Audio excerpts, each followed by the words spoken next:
Les peurs de l'accouchement, c'est le thème du jour. Aujourd'hui, je t'emmène encore dans ma bibliothèque fantastique pour t'expliquer un petit peu ce que c'est une peur et surtout comment les dépasser. Mais avant ça, tu connais la chanson. Tu likes, tu commentes, tu t'abonnes et tu partages. Ça fait toujours plaisir et puis ça aide les algorithmes. Alors, partons en voyage dans ma librairie fabuleuse. Aujourd'hui, voici le livre que tu vas glisser dans ton sac de plage ou de piscine. Accouchement, naissance, un chemin initiatique, Martine Texier. Alors, je vais te lire un gros morceau, mais en faisant quelques coupures, parce que sinon, il faudrait que je te livre vraiment trop de pages, et il y a tout un chapitre juste sur les peurs. Et vraiment, ce livre-là, je l'aime beaucoup parce que justement, il remet ce côté sacré, il te parle de la physiologie, enfin, voilà, encore un livre que j'ai vraiment beaucoup aimé et pareil que j'ai envie de relire du coup. Je pense que je vais avoir un été chargé niveau lecture. Alors c'est parti. Les peurs de l'accouchement. Certaines peuvent éprouver de l'appréhension avant l'accouchement parce que c'est le premier. Elles se posent de nombreuses questions, s'inquiètent. Cette peur n'est souvent basée sur rien de concret. Elles ont peur de l'inconnu, de souffrir. Elles se laissent piéger par leur imagination. Elles peuvent aussi avoir peur parce que mère, sœur, amis leur ont raconté des accouchements difficiles. D'autres ont déjà eu des enfants et ont peur parce qu'elles ont mal vécu les naissances précédentes. Écoutons différents scénarios. Il y a des fois je bug. De peur. Constatation. Vous êtes en plein travail d'accouchement, concentré sur vos respirations et tout se déroule bien. Pensée qui provoque la peur. Tout se passe bien, mais un rien vous met en mémoire tel récit d'accouchement douloureux de l'une ou de l'autre. Vous n'êtes alors plus en prise directe avec votre propre accouchement. Ce souvenir vous coupe de votre réalité et la peur vous envahit. Ces fameuses douleurs terribles dont on vous parlait, vous les imaginez, elles risquent de bientôt vous envahir. Plus vous y pensez, plus vous entretenez cette peur qui augmente aussitôt la douleur. Autre constatation, voilà 2 heures que vous avez des contractions. Votre col est à 1 cm de dilatation, tout va bien. La pensée qui déclenche la peur. Il reste 9 cm pour arriver à dilatation totale. 2 fois 9 égale 18. Il reste donc 18 heures de contraction. Je ne supporterai jamais. Alors ça, j'en ai parlé, l'ouverture du col. Tu regardes, je te mettrai un petit lien pour aller voir l'autre vidéo où je te parle de l'ouverture du col. Très très intéressant. Donc cette prévision sans fondement réel vous fait perdre confiance en vous. La peur augmente la douleur d'une façon radicale. Vite, une péridurale. Allez, une dernière constatation. Jusqu'à présent, je supporte la douleur. Le déclenchement. Un souvenir s'immisce dans votre imaginaire. Ma sœur a cru mourir de douleur. Si cela augmente, je ne supporterai plus. Vite, une péridurale. On saute un petit peu quelques lignes. Et donc, un accouchement sans peur, l'acceptation.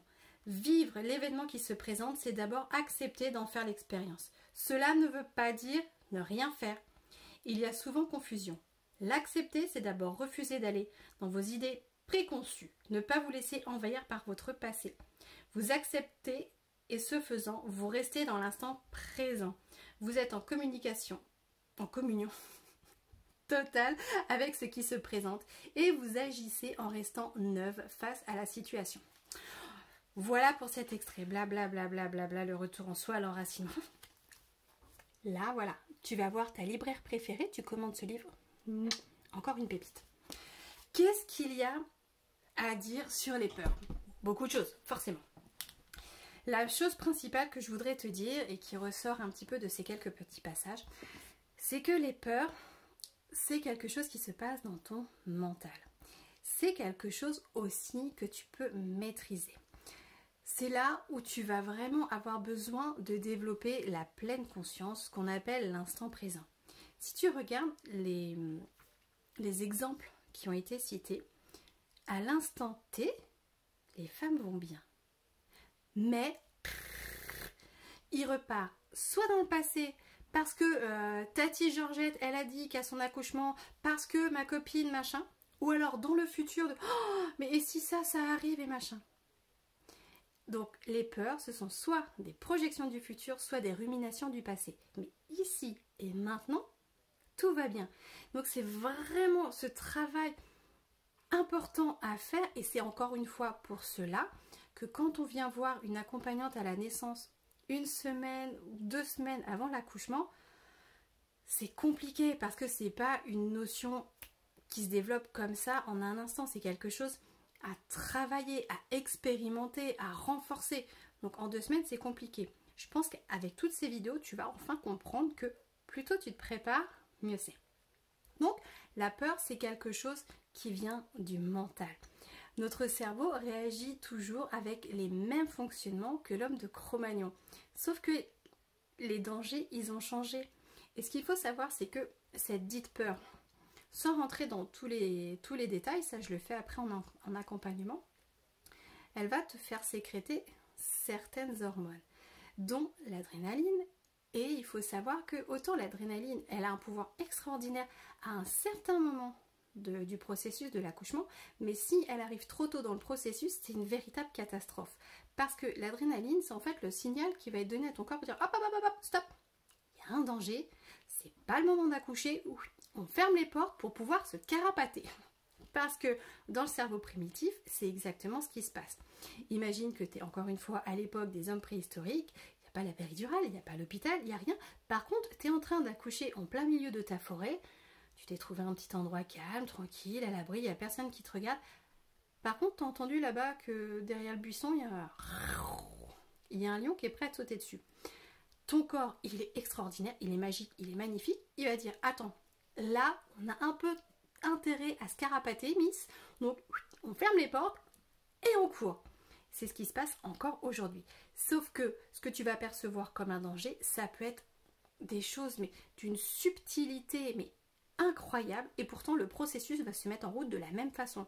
Ce qui fait que peut-être tu vas avoir, je ne sais pas moi, la porte de ta chambre qui s'ouvre avec un nouveau médecin, c'est le changement d'équipe par exemple, un visage que tu connais pas. Voilà. Le cerveau dit hop, danger, on coupe. Donc c'est vraiment important d'apprendre justement à revenir ici et maintenant. Ici et maintenant, tout va bien. Ça va être tout un travail justement pour contrôler tes pensées, apprendre à les remettre dans une bonne dynamique, essayer de fermer un petit peu les écoutilles pour te mettre dans ta bulle. Et puis, c'est aussi, pour en revenir à cette adrénaline, prévenir aussi en amont les gens qui sont autour de toi. Parce que peut-être que toi, t'es bien. Toi, tu gères, voilà, tu respires, tu tiens le cap, mais à côté, peut-être que ton conjoint, lui, n'a pas été suffisamment informé, préparé, et il te voit en se disant « Ouh, mais là, chérie, elle a pas l'air bien, là, elle souffre, appelez-moi l'anesthésiste. » Lui, il sécrète de l'adrénaline. Mais cette bourrique d'adrénaline, elle est communicative. Ce qui fait que son adrénaline, à lui, tu vas pas forcément te rendre compte que tu l'aperçois, pourtant, ton corps, il va la sécréter avec ce que je t'ai expliqué un petit peu avant. Voilà en gros, en schématisant, ce qu'il y a à savoir sur les peurs. C'est qu'elles sont vraiment importantes à venir nommer. Et pour t'en libérer, il faut aussi que tu fasses ce travail d'introspection. De quoi réellement j'ai peur? Et une fois que tu poses ta peur, tu peux la regarder en face, voir d'où elle vient. Est-ce que vraiment c'est une peur qui m'appartient? Est-ce que c'est une blessure que j'ai déjà vécue? Ou est-ce que c'est mon inconscient collectif? Parce que je le rappelle aussi, notre inconscient collectif, il est bourré de tout ce qu'on y met. C'est-à-dire tous ces films où maman, elle meurt pendant qu'elle accouche. Voilà. Toutes ces images de femmes en totale souffrance au moment de l'accouchement, avec en plus l'image de la femme sur le dos, les pieds dans les étriers avec ou non sa péridurale, mais déjà dans cette position-là, qui te conditionne inconsciemment à avoir cette position-là où tu vas perdre ta verticalité. Donc tout ça, c'est nourri. Donc voilà, est-ce que c'est une peur qui vient de moi, de l'inconscient collectif? Est-ce que c'est le récit de ma propre naissance? Peut-être que ta maman, en te mettant au monde, elle a eu une naissance compliquée. Par exemple, ma maman et moi, j'ai grandi longtemps avant de travailler avec l'idée de on a failli mourir toutes les deux. c'était un petit peu exagéré en fait quand je reparle avec ma maman de cette expérience. Mais du coup, j'ai compris pourquoi quand j'ai découvert ma première grossesse, j'ai dit non, non, non, non, non, j'accoucherai jamais. Parce que j'étais baignée avec cette idée de c'est dangereux, ma mère et moi on a failli y rester. Alors qu'en fait c'était pas ça. Donc je t'invite vraiment à prendre ce temps de préparation, à aller voir un petit peu tout ce qui se passe au niveau de tes peurs.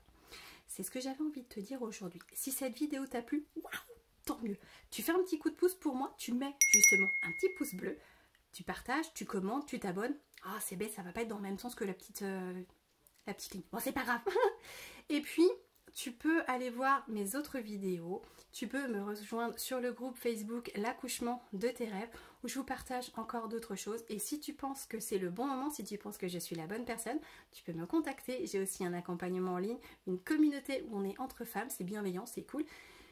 Voilà, je t'embrasse bien fort, je te souhaite un très bel été, je te souhaite de belles lectures, un beau bébé qui arrive, une belle préparation. Bon bref, la totale, t'as compris. Bisous!